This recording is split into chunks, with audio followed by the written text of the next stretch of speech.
تیسری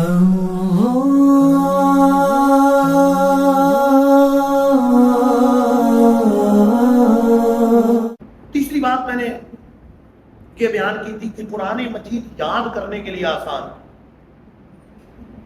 اللہ عز و جل قرآن مجید میں فرماتا ہے وَلَقَدْ يَسَّرْنَا الْقُرْآنَ لِلذِّكْرِ، ہم نے قرآن مجید کو ذکر کے لیے، یاد کے لیے آسان کر دیا.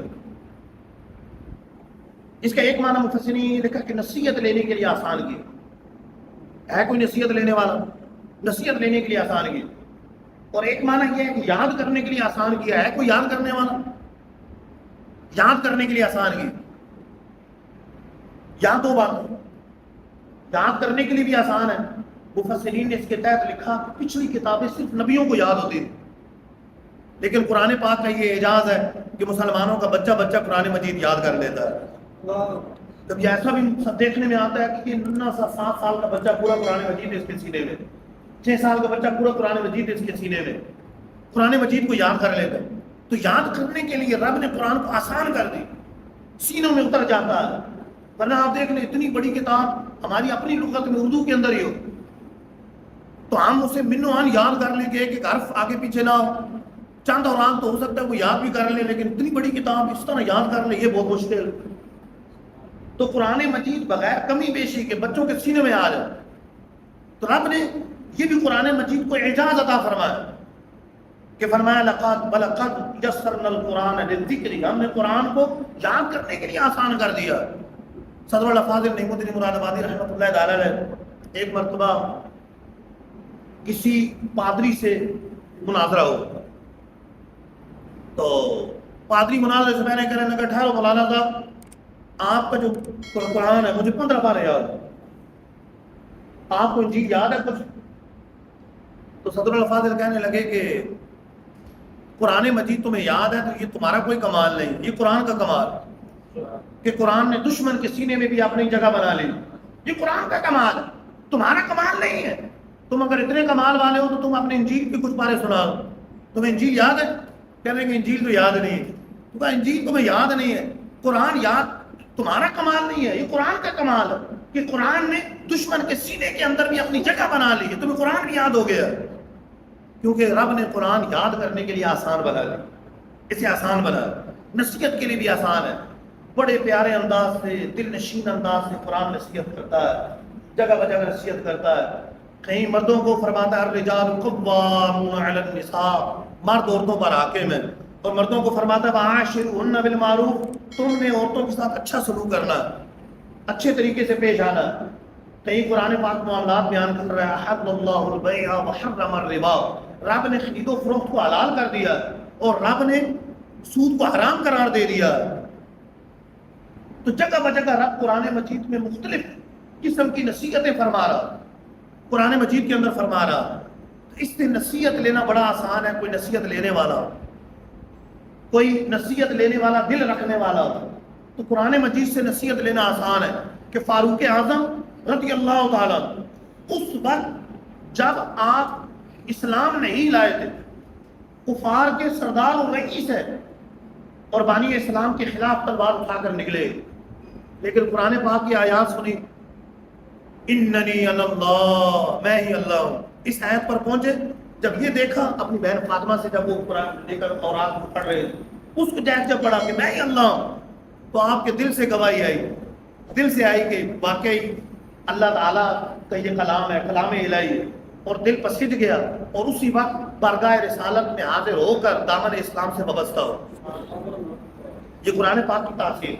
قرآن پاک کی تاثیر ایک مستقل موضوع ہے کہ قرآن پاک کس طرح اثر انداز ہوتا ہے، کس طرح لوگ اس سے جلدی نصیحت پکڑتے ہیں، کس طرح وہ عالمین کے لیے ہدایت ہے، ان کو ہدایت دینے والا، کس طرح ان کے دلوں میں جو اجالا لانے والا. اب دیکھیں زمانہ رسالت میں معلم ایک، کتاب ایک، نصاب ایک. معلم کائنات سرکار دو عالم صلی اللہ علیہ وسلم کی ہستی. اچھا جو شاگرد ہیں وہ عام طور پہ یہ کہا جاتا ہے بڑی عمر میں انسان پڑھ نہیں سکتا، یعنی 30 سال 40 سال عمر ہو جائے تو اب یاد کرنا مشکل ہو جائے گا. اب کیا یاد کرے گا، کیا سیکھے گا، کیا پڑھے گا 40 سال کے بعد، 50 سال کے بعد.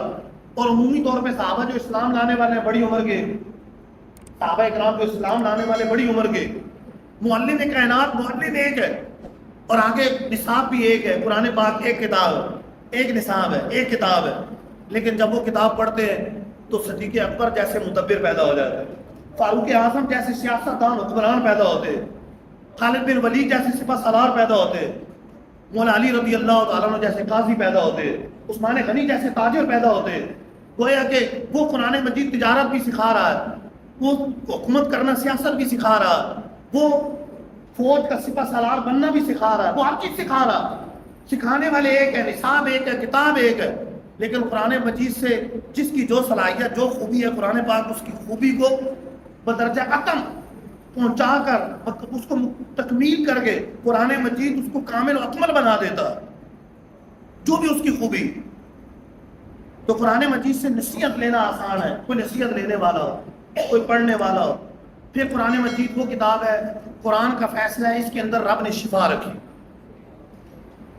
روحانی کی شفا بھی ہے، جسمانی شفا بھی ہے۔ رب قرآن مجید میں فرماتا ہے وَنُنَزِّلُ مِنَ الْقُرْآنِ مَا هُوَ شِفَاءٌ وَرَحْمَةٌ لِلْمُؤْمِنِينَ، شفاء وَرَحْمَةٌ لِلْمُؤْمِنِينَ، ہم نے وہ قرآن نازل کیا کہ جس کے اندر شفا بھی ہے اور مومنین کے لیے رحمت بھی، مومنین کے لیے شفا بھی ہے، رحمت بھی ہے۔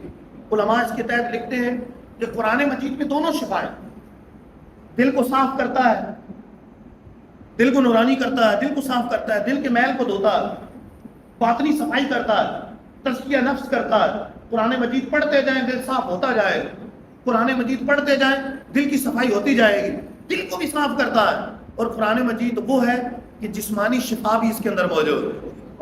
بخاری شریف کی حدیث پاک آپ نے سنی ہوگی، حضرت ابو سعید خدری رضی اللہ تعالیٰ کچھ صحابہ کرام علیہ رضوان کے ساتھ حضور کے فرمانے پر ایک مہم پر تشریف لے، ایک گاؤں میں ایک قبیلے میں رات آ گئی، ان سے مہمان نوازی طلب کی، انہوں نے بخل کی وجہ سے مہمان نوازی نہیں، کوئی لفٹ نہیں کرے، حالانکہ اہل حرم میں اس کو بڑا مایوس سمجھا جاتا تھا کہ مہمانوں کو کھانا نہ کھلایا جائے۔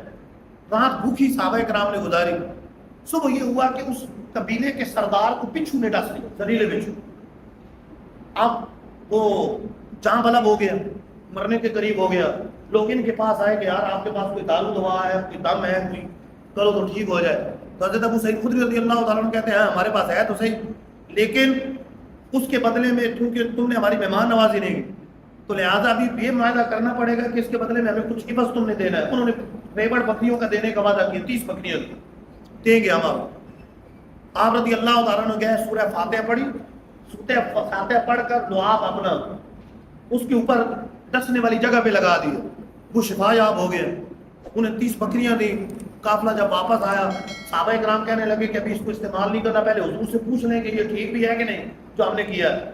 تو بخاری شریف کی حدیث ہے، سرکار علیہ الصلوۃ والسلام کی بارگاہ میں پہنچے، حضور نے فرمایا کہ اے ابو سعید خدری تمہیں کیسے پتہ لگا کہ اس سورہ فاتحہ کے اندر شفا ہے؟ یقیناً شفا ہے، تم نے ٹھیک کیا ہے، اور یہ جو علاج کیا ہے کیونکہ آج کے لیے علاج ہے، قرآن پڑھنا نہیں ہے، اس کے عوض لینا درست ہے، فرمایا یہ بھی تمہارے لیے حلال ہے، آپس میں تقسیم کر لو، اور جواز پر پکی مہر لگانے کے لیے فرمایا میرا حصہ بھی رکھ لے، میرا حصہ بھی شامل کر لو۔ یہ اس پر پکی مہر لگانے کے لیے کہ یہ حلال ہے، طیب ہے، کیونکہ جو دم تعویذ ہوتے ہیں یہ علاج کی قبیل سے، علاج جہاں انجیکشن لگا کے گولیاں دے کے ہوتا ہے تو وہاں علاج دم کر کے بھی ہو سکتا ہے، تعویذ دے کے بھی ہو سکتا ہے۔ تو یہ بخاری شریف کی حدیث موجود ہے جو ابھی میں نے ابو سعید خدری رضی اللہ تعالیٰ عنہ والی سنائی آپ۔ تو قرآن مجید کے اندر جسمانی شفا بھی موجود، فاتحہ پڑھ کے دم کیا تو زہریلے بچھو نے ڈسا تھا، پھر بھی رب تعالیٰ نے اس کو شفا دے دی، اس کو شفا عطا فرما۔ تو پتہ چلا کہ قرآن مجید کے اندر شفا موجود ہے۔ اللہ کرے ہم یہ شفا لینے میں کامیاب ہوئے، ہم یہ شفا حاصل کرنے میں کامیاب ہوئے۔ ہاں اس شفا کی طرف لوگ جلدی بھاگتے ہیں، عام طور پہ دم لے کرنا ہے، طبیعت دینے ہیں اور رزق میں برکت ڈالنی ہے، کوئی حرج نہیں، لے سکتے ہیں، لیکن روحانی شفا بھی تو لینی ہے۔ وہ تب ہوگی کہ جب ہم اس کو پڑھیں گے، اس کو کھولیں گے، اس کی تعلیمات پہ عمل کریں گے تو پھر روحانی شفا بھی ملے گی، پھر باطنی شفا بھی حاصل ہوگی، پھر باطنی صفائی بھی ہوگی، پھر باطنی امراض بھی دور ہوں۔ اگر ہم اس کو پڑھیں گے، اس کی تلاوت کریں گے اور اس سے برکتیں حاصل کریں گے۔